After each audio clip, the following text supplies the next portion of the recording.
മലപ്പുറത്തെ കൂരിയാട് ഭാഗത്ത് ദേശീയപാത 200 മീറ്ററിലധികം നീളത്തിൽ തകർന്നതിന്റെ പ്രധാന കാരണം നിർമ്മാണത്തിലെ അശാസ്ത്രീയതയാണെന്ന് വിലയിരുത്തൽ. പാടശേഖരത്തിലെ മണ്ണ് കളിമണ്ണാണ്. വേനലിൽ അതിന് ഉറപ്പുണ്ടാകും. മഴക്കാലത്ത് വെള്ളം വലിച്ചെടുക്കും. ഭാരം കൂടുമ്പോൾ അത് താഴ്ന്നു പോകും. ഇതാണ് കൂരിയാട് സംഭവിച്ചത്.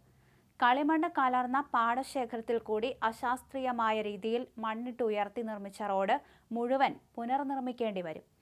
ഉറപ്പ് കുറഞ്ഞ കളിമണ്ണുള്ള പാടശേഖരത്തിൽ 45 മീറ്റർ വീതിയിൽ 8 മീറ്റർ ഉയരത്തിൽ മണ്ണിട്ട് ഉയർത്തി റോഡ് നിർമ്മിക്കുമ്പോൾ അടിയിലെ മണ്ണിന്റെ ഭാരവാഹക ശേഷി വർദ്ധിപ്പിക്കേണ്ടതായിരുന്നു. കളിമണ്ണ് മഴക്കാലത്ത് വെള്ളം വലിച്ചെടുക്കുന്നതിനാൽ ഭാരവാഹക ശേഷി തീരെ കുറവാണ്.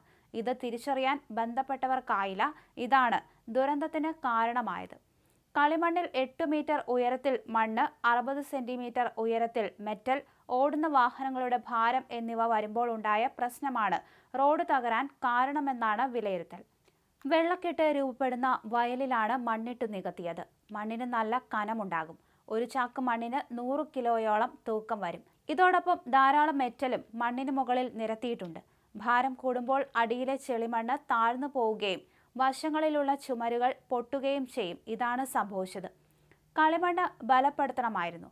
ഉറപ്പ് കിട്ടുന്നതിന് വേണ്ടി ഇത്തരം മണ്ണിൽ അടുത്തടുത്ത് കുഴിയെടുത്ത് അതിൽ മണൽ നിറയ്ക്കാവുന്നതാണ്.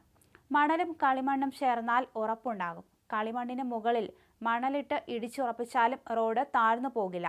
റോഡിന്റെ ഡിസൈൻ തയ്യാറാക്കിയതിലെ അപാകതയാണ് അപകടത്തിന് വഴിവെച്ചുവെന്ന നിഗമനമുണ്ട്. ചാവക്കാട്ടെ ദേശീയപാത 66 നിർമ്മാണം നടക്കുന്ന മണ്ണത്തല ഭാഗത്തും റോഡിൽ വിള്ളൽ കണ്ടെത്തിയിട്ടുണ്ട്. ഇവിടെ അശാസ്ത്രീയമായ അപ്രോച്ച് റോഡ് നിർമ്മാണമാണ് വിള്ളലിന് കാരണമെന്ന് നാട്ടുകാർ ആരോപിച്ചു. കണ്ണൂർ തളിപ്പറമ്പ് കുപ്പത്ത് ഇന്നലെ വീണ്ടും മണ്ണിടിച്ചിലുണ്ടായി. ഇതും ആശങ്കയാണ്. കപ്പണത്തട്ട് പഴയ ദേശീയപാതയുടെ ഭാഗങ്ങളാണ് ഇടിഞ്ഞു വീഴാൻ തുടങ്ങിയത്. ഇത് പ്രദേശത്ത് ഭയാനകമായ സാഹചര്യം സൃഷ്ടിച്ചു. കാഞ്ഞങ്ങാട്ട് വീണ്ടും ദേശീയപാതയുടെ സർവീസ് റോഡ് തകർന്നു. കുളിയങ്കാലിലാണ് റോഡ് ഇടിഞ്ഞു താണത്. ഏകദേശം 50 മീറ്റർ ദൂരത്തിൽ റോഡിന്റെ ഒരു ഭാഗം ഇടിഞ്ഞു താഴ്ന്നിരിക്കുകയാണ്. ഇതിന് പിന്നിലും റോഡ് പണിയുടെ അശാസ്ത്രീയത തന്നെയാണ് ചർച്ചയാകുന്നത്.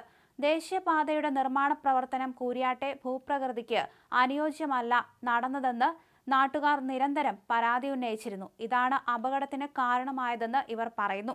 ഇതിനിടയിലാണ് അപകടത്തെക്കുറിച്ച് പഠിക്കാൻ ദേശീയപാത അതോറിറ്റി നിയോഗിച്ച 3-അംഗ സംഘം സ്ഥലത്ത് പരിശോധന നടത്തിയത്. പരിശോധന പൂർത്തിയാക്കിയതായും അടുത്ത ദിവസം റിപ്പോർട്ട് ദേശീയപാത അതോറിറ്റിക്ക് സമർപ്പിക്കുമെന്നും വിദഗ്ധ സംഘം മാധ്യമങ്ങളോട് പ്രതികരിച്ചു. സ്ഥലത്ത് നിലവിലെ നിർമ്മിതിക്ക് പകരം മേൽപ്പാലം വേണമെന്നാണ് നാട്ടുകാരുടെ ആവശ്യം. സ്ഥലം സന്ദർശിച്ച സംഘം നൽകുന്നതിന്റെ റിപ്പോർട്ടിന്റെ അടിസ്ഥാനത്തിലായിരിക്കും തുടർ നടപടി.